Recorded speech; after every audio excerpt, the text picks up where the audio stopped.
Баршаңызға сәлем. Бүгін сіздерге present continuous деген тақырыпты түсіндіретін боламын. Жалпы present continuous дегеніміз бұл аудармасы созылмалы осы шақ. Алдыңғы сабақта сіздерге present simple деген түсіндірген болатынмын, иә. Ол нақ осы шақ аудармасы, және де оны біз қайталанатын іс әрекетті айтқан кезде қолданатынбыз, иә. Ал present continuous'ты біз дәл қазір болып жатқан іс әрекетті айту үшін қолданамыз. Дәл қазір көз алдыңызда болып жатыр. Сол кезде сіз осы present continuous'ты қолданасыз. Present continuous'тың көмекші етістіктері am, is, are. Мен сіздерге айтқан болатын. Каждый тақырып өткен кезде өзінің нелері болады, көмекші етістіктері болады. Мысалы, қазақ тілінде сен ойнадың ба деген кезде ба деген сөзді аудара аламыз ба? Жоқ, аудара алмаймыз, иә. Біз сен ойнадың десек, біз ол жерде бір сөйлеміміз болмай қалады. Бізге ба деген бір сөз керек. Ол көмектесіп тұр, оның бірақ аудармасы жоқ.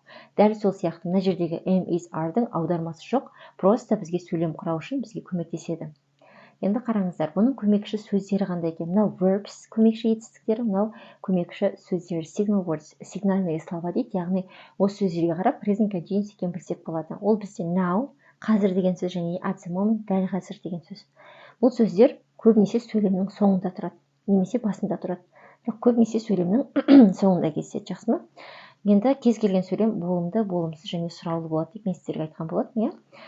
Болымды сөйлем болса қалай жасаймыз? Бірінші есімдіктерімізді айтамыз. I, he, she, it, they, you, we. I-ға am деген көмекші етістік жалғаймыз. He, she, it-ға is деген көмекші етістік жалғаймыз. Және де they, we-ға are деген көмекші етістік жалғаймыз. Барлығына етістікті қосамыз. Verb-тің орнына кез келген етістікті қосамыз болады. Және де ing жалғайсыздар. Егер болымсыз сөйлем болса, дәл солай, просто мына жерде not деген сөз болады. Ол бірақ көмекші етістіктен кейін тұрады. Сұраулы сөйлем болса, просто орындарына ауыстыра саламыз.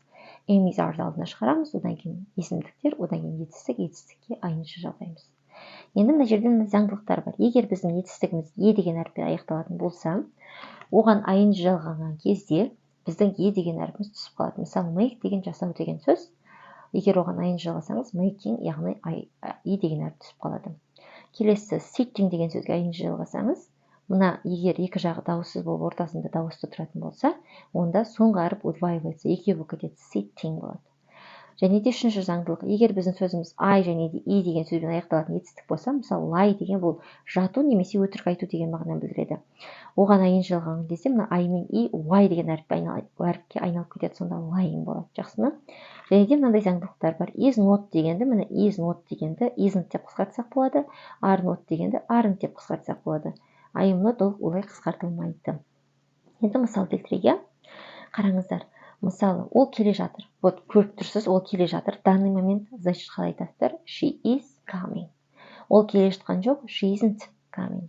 Ол келе жатыр ма? Is she coming? Сен тамақ істеп жатырсың. Тамақ істеу деген бізде cook. You are cooking. Сен тамақ істеп жатқан жоқсың. You aren't cooking. Сен тамақ істеп жатырсың ба? Are you cooking? Болады. Жақсы ма? Енді сіздерге сұрақ, комментарийге жауабын жазып кетіңіз. Олар ән айтып жатыр, олар ән айтып жатқан жоқ, олар ән айтып жатыр ма деген сөйлемдерді ағылшын тіліне аударып комментарийге жазып кетіңіз, жақсы ма? Ән айту дегеніміз бізде sing болады.